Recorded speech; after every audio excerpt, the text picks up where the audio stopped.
If you've ever been excited about applying to a job but then felt overwhelmed as soon as you realized you had to write a cover letter for it, then today's video is for you. I'm going to share a simple formula that I think will help make the cover letter writing process a lot less overwhelming and hopefully a lot more approachable. So if you're interested, stick around.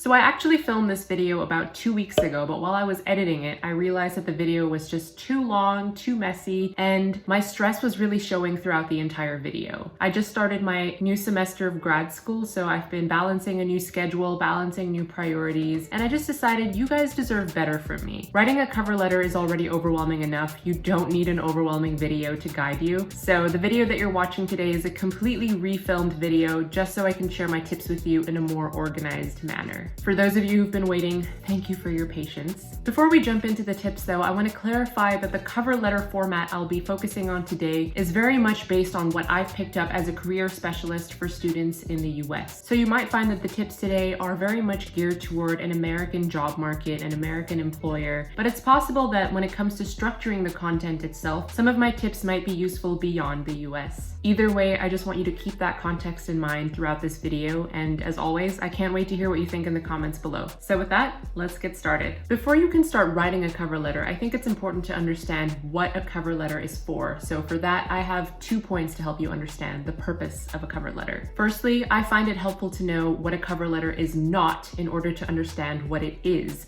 And your cover letter is not your resume in essay format. Resumes list your complete professional history, showing all of your previous jobs and internships, all of your previous clubs and volunteer work, and all of your skills. Unlike your resume, your cover letter dives only into a few important points in your professional history in a way that aligns with the job description that you're looking at. So yes, this does mean that you will need to tailor each cover letter you write to the specific job that you're applying to. I personally suggest avoiding writing one generic cover letter that talks about your skills in a very general way and then submitting that same letter to a lot of different employers. Why? Because an employer can tell if a cover letter is generically copied and pasted. It makes it look like the applicant didn't do their research on the company and that they're not very excited about that particular role. So in order to avoid just repeating what your resume is already saying, keep your cover letter focused on what the job description is asking for. Shine a light on what you and the goals of this job have in common. You don't want to assume what a company wants to hear from you, and you don't have to. Always look at the job description as if it were your cheat sheet and then talk about what skills you have based on the skills they've listed they're looking for. So let's look at this generic job description for a content strategist. It's good to first look at the responsibilities that are expected of you, because if you get hired, you want to know that you feel, first of all, confident in doing these responsibilities, but also interested in the job itself.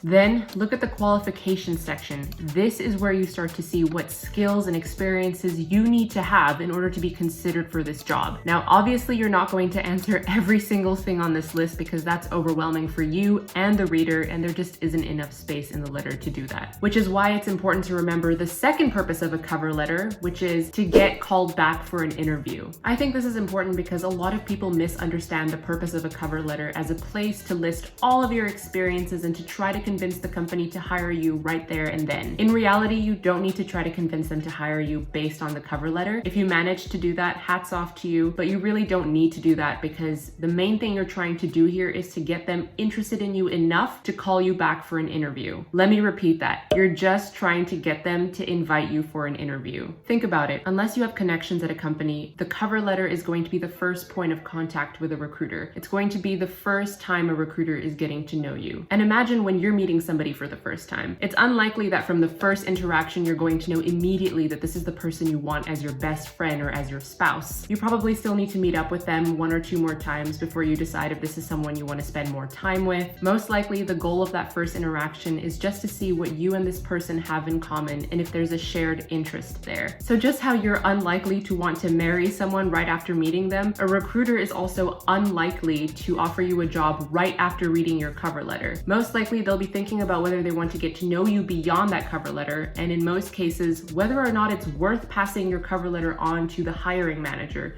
who usually has the final say in whether or not you get hired. So in order to get a recruiter to call you back, focus on what you and the company or you and this specific position have in common. Shared goals, shared values, do you have the specific experience they're looking for? It's also important to talk about what you can do for the company rather than what the company can do for you. So while it's okay to express an interest in learning, like for example, it's okay for me to say, I'm looking forward to taking my writing skills to the next level through this internship, you don't want to make it sound like you're only there to learn. A company puts a job description out because they're looking for somebody who has the skills that they need. So you want to make it clear in your cover letter that you have something to offer them, that you have something to contribute. Learning is a given. The employer knows that you're going to be learning at this position, especially if you're a student applying for an internship. What's going to help you stand out from all these other enthusiastic candidates who are all excited to learn is what you specifically have to offer them. And again, how you know what you should be offering them can be found in the job description. Now that we have a basic understanding of what the cover letter is for, let's jump into the format of your letter. Let's start with some basic formatting. I like to start my cover letter with writing the date at the top. And if I only end up submitting this cover letter 10 days after writing this, then I'll just make sure that I change the date before I hit submit. But for now, I like to have something there to remind me that I've already taken up one line's worth of space in my letter. Next, I like to have the company's name and the company's address. Of course, you're not actually going to be mailing this letter. You're probably going to be emailing it or uploading it to the company's online job portal, but I think it's strategic to have the address here because it shows the company that you took the time to look them up and you know exactly where they're located. Then you want to address the recruiter who will be reading your letter. Sometimes a job description will list the name of the person who your application should be addressed to, and if you have that, use that. Maybe you know the name of the person because you have connections at the company. Either way, addressing the reader by name is going to be a strategy for catching the company's attention early on in your letter. Think about how many cover letters a recruiter probably has to read per job listing. If they see somebody addressing them by name, chances are that's going to stand out and wake them up in the middle of their busy day. If I know their name, then I'll always address them by their first name because in the US, the first name basis is very common. So if their name is Emily Simmons, I just say, Dear Emily. I don't say Miss or Mrs. Simmons because that's unnecessarily formal in my opinion. Plus, you really never know what somebody prefers to be called. So instead of assuming whether they want Miss or Mrs., just calling them by their first name is really the safest option in my opinion. If you don't know their name, then you can also say Dear Recruiter, which acknowledges them for their title or what they do, even if recruiter is not their official title. You can also say Dear Hiring Manager to acknowledge the person who has the final say in hiring you. Or what I personally have been doing more of lately is saying Dear Hiring Team because it acknowledges that there might be more than one person involved in the hiring process, all the way from the recruiter to the hiring manager. So any of these would work. Don't stress about it. Just pick the one that you're most comfortable with using. The only thing not to say is to whom it may concern because that's just vague and it kind of sounds like the applicant doesn't really care who's going to be reading this. The other thing I avoid saying is Dear Sir/Madam because that's also vague and just like Mr. or Mrs. Simmons, that's unnecessarily formal. In fact, it's more formal than that. You might get different formatting advice from different career specialists and that's normal. We all have a different way that we like to present ourselves, so you don't feel like you need to follow my formatting advice. Your career counselor at your school might tell you something slightly different from what I'm saying. At the end of the day, you get to decide what tips work best for you. Next, it's time to start writing. When it comes to the length of your cover letter, keep it within 1 page. Your letter should be short enough that it's not too overwhelming for a stranger to read, but long enough so a recruiter has enough information to decide whether or not they want to call you back. I usually aim to have no more than 4 paragraphs in total, and each paragraph focuses on something completely different. So I'll show you what I do with each paragraph. First, there's an introduction paragraph where you will introduce yourself, specify the position you're applying for, and briefly describe why you have what it takes to do the job. But you don't have to prove that you have what it takes just yet. Leave it to the middle paragraphs of your cover letter to prove why you have what it takes for the job. Keeping the introduction short will make it inviting for somebody who knows nothing about you, and keeping it enticing will make them want to read on. Next, you'll start a new paragraph, and this is where you'll finally start talking about all of your skills and your qualifications, about why you're right for the job. Like I said earlier, a mistake that a lot of students make here is to start listing everything they've ever done just to prove how qualified and how experienced they are. I used to do this too because I didn't know how else to describe myself in a cover letter. I used to write paragraphs that said something along the lines of, during the summer I interned for this magazine where I posted social media copy twice a week, and the spring before that I was the editor of my school newspaper where I edited submitted 3 articles a week. And before that, I had my first full-time job as a writer. So given all of this experience, I'm confident that I'm qualified for this writing position. Listing all of your experiences like that just becomes a repeat of your resume, and it doesn't give the reader much insight into who you are. So here's a formula that I use for writing strong, insightful paragraphs. Point,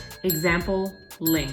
It's a very standard formula for writing any argumentative essay or letter where you're trying to prove something. In this case, you're trying to prove that you're worth being considered for the job. So first, make a point about why you're right for the job in 1 sentence. And again, to know what point to make, look at the job description for inspiration. For example, if you see that a company wants somebody with strong social media skills and you happen to have a lot of social media experience, even if it's from a club on campus, then that would be a strategic first point to make. You might say, for example, I've spent the past 2 years serving as a social media professional for various student organizations. That's an example of a point you can make. Then you want to prove that point by bringing up an example from the past where you did social media work. Maybe by saying, this summer I interned for a fashion magazine in New York where I wrote original captions twice a week for the company's Instagram account. But instead of just saying what you did, dive in deeper and tell them a story about that. Give them something more than what the bullet points in your resume already say about you. Was there a problem that you had to solve on the job? Or maybe was there an industry level software that you got to use every day to design something? Maybe you might say, not only was I responsible for writing clear captions according to AP style, but I also had to create an engaging narrative that would appeal to the magazine's 2 million followers from around the world. By completing this project on a weekly basis, I came out of this internship with a strong sense of how to create high quality social media content. So instead of just saying, I've done social media before, this example shows the applicant's specific skills that they've applied in the past, and in return gives the recruiter a clear idea of what they can offer the company. This fashion magazine internship example is completely fake, by the way, for the purpose of this video,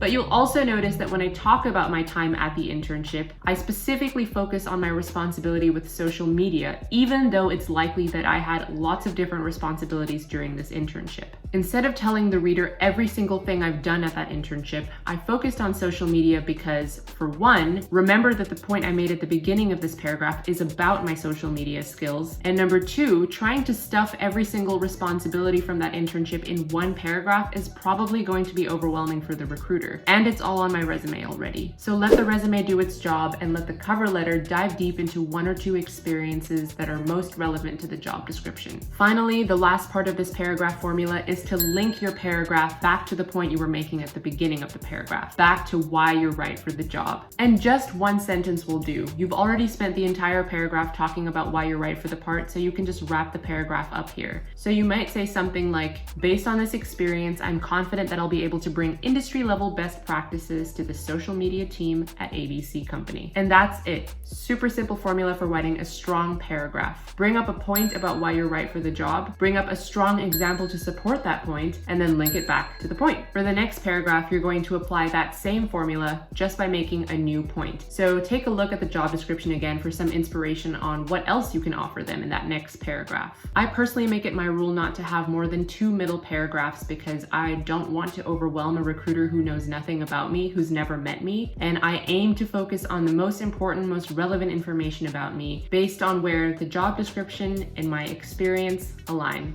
Remember, think of the job description as your friend or even your cheat sheet. There's no need to assume what a company wants to hear from you in a cover letter because everything that they're asking for is already in that description. It's like an open book exam. Finally, once you've told your story and you've proven that you are who you said you were in the intro paragraph, wrap your letter up with a nice, brief conclusion paragraph. The conclusion paragraph is almost like the other bookend to your intro paragraph, so you don't want to introduce any new points in this paragraph. I always start my conclusion paragraph by re-emphasizing my interest in the role because I think it's always good to end on a positive note and to bring the focus back on just how excited I am for this. I've also heard many stories from different recruiters who say that when they're faced with 2 similarly qualified candidates, they usually end up going for the one who's more excited, more passionate about the role. So it's definitely strategic, in my opinion, to re-emphasize one last time that you're excited about this position and that you're not just applying for the sake of applying. Then I thank them for their time because it's a simple gesture to acknowledge that they have so many cover letters to read and you're thankful that they took the time to read your whole story, even if they didn't. Finally, I include a simple call to action to invite them to reach out to me for an interview. But I don't just say, please call me for an interview, because I don't want to come off as if I'm entitled to have an interview. Instead, I say something like, I look forward to the opportunity to further discuss how my background matches your company's needs. I choose these words because it's a subtle way to remind the recruiter that they don't know everything about you yet. There's still more to learn about you beyond the cover letter,